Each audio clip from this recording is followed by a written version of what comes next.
मैं Akshay Narayan Pareek, assistant professor sociology, government college Bundi. एक बार पुनः आपका स्वागत करता हूं राजकीय महाविद्यालय बूंदी के ऑफिशियल यूट्यूब चैनल में। प्रिय विद्यार्थियों, आज का यह वीडियो बीए तृतीय वर्ष के विद्यार्थियों के लिए अत्यंत महत्वपूर्ण है एवं जो पिछला वीडियो हमने पढ़ा था प्रश्नावली भाग 1 उसका द्वितीय पार्ट है। और जैसा कि हम पिछले वीडियो में हम लोगों ने प्रश्नावली का अर्थ, परिभाषा और उसकी विशेषताओं के बारे में विशद चर्चा की थी। आज के इस वीडियो में हम लोग प्रश्नावली के बारे में आगे चर्चा करेंगे और यह जानने का प्रयत्न करेंगे कि प्रश्नावली के गुण एवं दोष क्या क्या हैं, या सामाजिक अनुसंधानकर्ता द्वारा जब प्रश्नावली का निर्माण किया जाता है तो वे कौन से गुण हैं जो कि प्रश्नावली निर्माण के लिए हमें सहायता करते हैं, अथवा वे कौन से दोष हैं जो कि अनेक कठिनाइयाँ उत्पन्न करते हैं। तो चलिए विद्यार्थियों, शुरुआत करते हैं। सबसे पहले हम लोग देखेंगे प्रश्नावली के गुण या लाभ। किसी भी सामाजिक अनुसंधानकर्ता द्वारा जब किसी प्रश्नावली का निर्माण किया जाता है तो उसका सर्वप्रमुख उद्देश्य होता है तथ्यों का संकलन करना, डेटा एकत्रित करना। क्योंकि जो सामाजिक अनुसंधान का उद्देश्य है या अनुसंधानकर्ता द्वारा जिन तथ्यों की प्राप्ति के लिए प्रश्नावली का निर्माण किया गया है, उन तथ्यों की प्राप्ति के लिए क्या प्रश्नावली सटीक है या उसके गुण क्या क्या हैं, इसके बारे में हम चर्चा करते हैं। तो इसमें पहला जो गुण है वो है कम खर्चीली। जैसा कि हमने पहले पढ़ा है कि जो प्रश्नावली है वो डाक द्वारा उत्तरदाताओं को भेजी जाती है। जब डाक द्वारा किसी चीज़ को भेजा जाएगा या प्रत्यक्ष रूप से जब हम वहाँ नहीं जाएंगे तो उसमें खर्चा कम आएगा। हम इसको व्यवहारिक रूप में समझते हैं। यदि हम किसी भी किन्हीं भी तथ्यों को एकत्रित करना चाहते हैं या किसी भी सामाजिक समस्या का हम अध्ययन करते हैं, सपोज करो हम लोग एक ऐसी सामाजिक समस्या जिसमें उत्तरदाता अलग अलग स्थानों पर रहते हैं, हम उसके बारे में यदि अध्ययन करना चाहते हैं या तुलनात्मक अध्ययन करना चाहते हैं तो डाक द्वारा उत्तरदाताओं को हम प्रश्नों की एक सूची भेजते हैं और सभी उत्तरदाताओं के प्रश्न समान होते हैं। जब डाक द्वारा उत्तरदाताओं के पास ये सूची जाती है और उत्तरदाताओं द्वारा स्वयं भरकर ये वापस लौटाई जाती है तो जो अनुसंधान करता है उसका जो खर्चा है, उसके धन का व्यय है, वो कम होता है। अर्थात प्रश्नावली तथ्यों को एकत्रित करने के लिए एक कम खर्चीली पद्धति या मेथड है। दूसरा है विशाल क्षेत्र एवं अधिक सूचनादाता से तथ्य संकलन। यदि अनुसंधानकर्ता अधिक उत्तरदाताओं से अपने उत्तर चाहता है और वे सभी उत्तरदाता अलग अलग क्षेत्रों में निवास करते हैं या अनुसंधानकर्ता का जो निर्देशन है, जो सैंपलिंग है, वो अलग अलग क्षेत्रों से संबंधित है, यदि ऐसा होता है तो प्रश्नावली एक उपयुक्त विधि होती है। क्योंकि डाक द्वारा जब प्रश्नों की सूची हम भेजते हैं या भेजी जाती है तो वो एक विशाल क्षेत्र को भी कवर कर सकती है, जबकि यदि उत्तरदाता द्वारा प्रत्यक्ष रूप से प्रत्येक स्थान पर जाया जाता है तो धन का व्यय अधिक होगा, समय का व्यय अधिक होगा और इतने विशाल क्षेत्र में जाना संभव नहीं होता है और सूचनाएं भी लिमिटेड या कम प्राप्त होती है। साथ ही यदि सूचनादाता अधिक हैं, यदि उत्तरदाता अधिक हैं, उसके लिए भी यह विधि अत्यंत उपयोगी सिद्ध होती है। तीसरा है समय की बचत। हम लोग देखेंगे, सपोज कीजिए एक अनुसंधान करता है और उसे अपने अनुसंधान के लिए अनेक स्थानों पर जाना है या अनेक स्थानों से सूचनाएं एकत्रित करनी है। तो यदि ऐसा वो करने का प्रयत्न करता है तो उसे अत्यधिक समय खर्च करना पड़ेगा। परंतु यदि डाक द्वारा वो प्रश्नों की एक सूची बनाकर भेजता है उत्तरदाताओं के पास, तो उसके समय की अत्यधिक बचत होती है। अर्थात कम खर्चीली है, एक बहुत बड़े क्षेत्र का अध्ययन करने के लिए उपयुक्त विधि है, साथ ही समय की भी इसमें बचत होती है। चौथा है, साक्षात्कारकर्ता का पूर्वाग्रह नहीं होता है।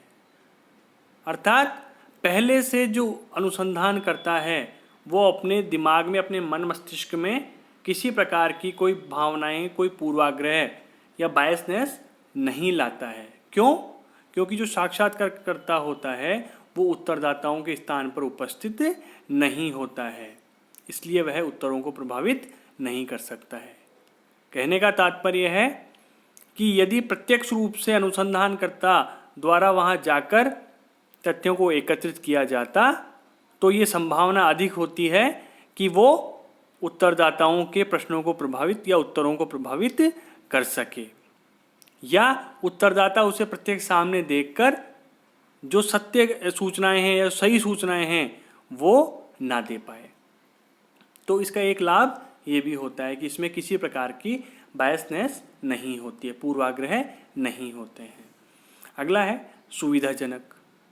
जैसा कि हमने पहले पढ़ा कि इसमें समय की, धन की, दोनों की बचत होती है, और साथ ही यह जो साक्षात्कार करता है या अनुसंधान करता है उसके लिए सुविधाजनक पद्धति है। उसे कम मेहनत में अधिक तथ्यों को एकत्रित करने की संभावना होती है।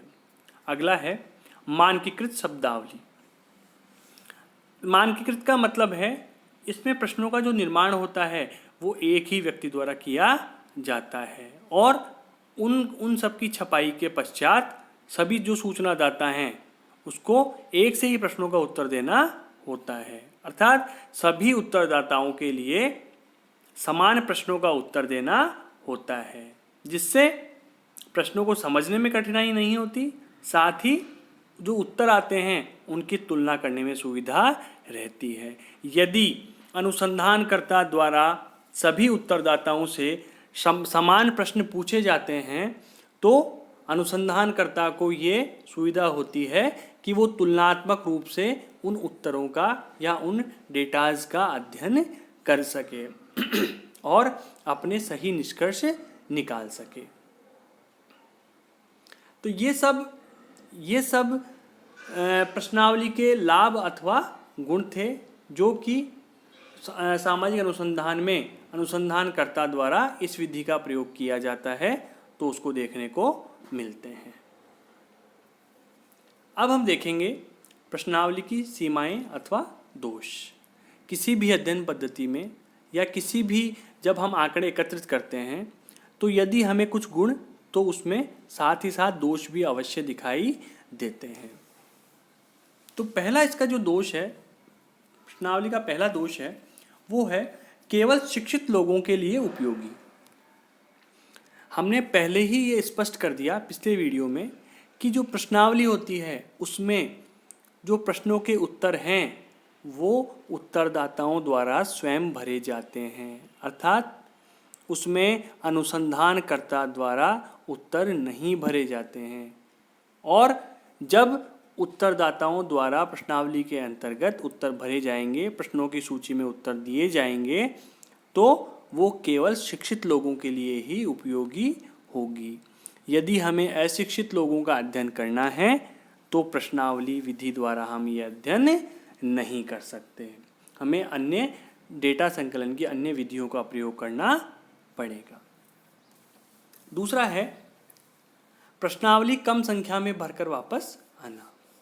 अब होता क्या है, जब अनुसंधानकर्ता अपने प्रश्नों की सूची या प्रश्नावली उत्तरदाताओं के पास भेजता है तो ऐसी स्थिति उत्पन्न होती है कि संपूर्ण उत्तरदाता उसको भरकर वापस नहीं भेजते हैं।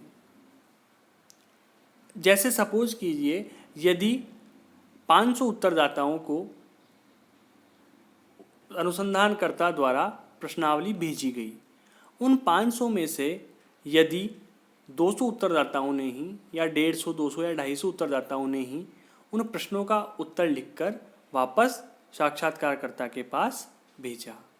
तो जो निष्कर्ष हैं, जो अनुसंधानकर्ता के निष्कर्ष हैं, उनमें अंतर आने की संभावना रहती है। क्यों? क्योंकि जो सैंपलिंग थी, जो निदर्शन था अनुसंधानकर्ता का, वो पूर्ण रूप से वहाँ से जवाब नहीं मिल पाया। इससे उसमें अपूर्णता होती है, या कुछ प्रश्नावलियाँ होती है जो सभी प्रश्नों के उत्तर दिए बिना ही वापस आ जाती है, शोधकर्ता को वापस मिल जाती है। तो ये भी प्रश्नावली के एक दोष में आता है कि प्रश्नावलियाँ जो संपूर्ण भेजी जाती है वो वापस पूर्ण रूप से प्राप्त नहीं होती है। अगला है गहनता से जांच में अनुपयुक्त। अब यदि अनुसंधानकर्ता को किसी भी सामाजिक घटना की अथवा किसी भी सामाजिक समस्या की या किसी भी अध्ययन विषय की जिसका वह अध्ययन करना चाहता है, उसकी सूक्ष्मता से जांच करनी है, गहनता से जांच करनी है, तो उसके लिए प्रश्नावली विधि उपयुक्त नहीं है। क्यों नहीं है? क्योंकि इसमें उत्तरदाताओं द्वारा उत्तर भरे जाते हैं और प्रत्यक्ष रूप से अनुसंधानकर्ता वहाँ मौजूद नहीं होता है, इसलिए इसमें गहनता कम होती है। अगला है पक्षपात संभव। प्रश्नावली विधि के अंतर्गत पक्षपात की भी संभावना रहती है। यदि सैंपलिंग ऐसी ली जाती है जिसमें उत्तरदाता अलग अलग स्थानों पर हैं, या कुछ उत्तरदाता पूर्ण रूप से शिक्षित हैं, कुछ शिक्षित नहीं हैं या अल्प शिक्षित हैं, तो ये सभी समस्याएं होने के कारण इसमें पक्षपात की संभावना होती है। साथ ही जब उत्तरदाताओं द्वारा उत्तर लिखकर भेजे जाते हैं और तुलनात्मक रूप से जब निष्कर्ष निकाला जाता है, तो अनुसंधानकर्ता अपने अकॉर्डिंग या अपने अनुसार उन उत्तरों को, उन डेटाज को एकत्रित करता है, इसलिए पक्षपात की संभावना बढ़ जाती है। अगला है बड़े क्षेत्रों में अध्ययन असंभव। अब बात करें कि जो बड़े क्षेत्र हैं या अत्यधिक बड़े क्षेत्र हैं जहाँ पर हमें अध्ययन करना है, तो वहाँ प्रश्नावली विधि उपयोगी सिद्ध नहीं होती है। तो ये प्रश्नावली विधि के दोष होते हैं। तो आज के इस वीडियो में हम लोग प्रश्नावली के गुण और दोषों के बारे में हमने चर्चा की। साथ ही कई बार एग्ज़ाम में छोटे प्रश्नों में भी पूछा जाता है कि सहगामी पत्र क्या होता है, या सहगामी पत्र का प्रयोग कब किया जाता है। तो जो सहगामी पत्र है वो प्रत्येक प्रश्नावली के साथ एक छपा हुआ सहगामी पत्र भी संलग्न करना चाहिए, और इस पत्र के द्वारा जो अध्ययन का उद्देश्य है वो सूचनादाता के सहयोग पर प्रकाश डाला जाता है एवं शीघ्र भरकर लौटा देने का अनुरोध भी किया जाता है। अर्थात इसमें जो अनुसंधान करता है उसका अध्ययन का क्या उद्देश्य है उसके बारे में लिखा होता है कि ये अध्ययन क्यों उपयोगी है और इस अध्ययन में आपको क्यों चुना गया, अथवा आपको इससे अनुसंधानकर्ता को क्या लाभ होगा या डेटा एकत्रित करने में कितनी सहायता मिलेगी, यह सहगामी पत्र कहलाता है। तो आज की इस वीडियो में हम लोगों ने ये प्रश्नावली के बारे में पढ़ा, और अब जब हम प्रश्नावली के बारे में फिर से पढ़ेंगे जब हम अनुसूची और प्रश्नावली में अंतर करेंगे। अब नेक्स्ट वीडियो में हम लोग इसकी चर्चा करेंगे। धन्यवाद।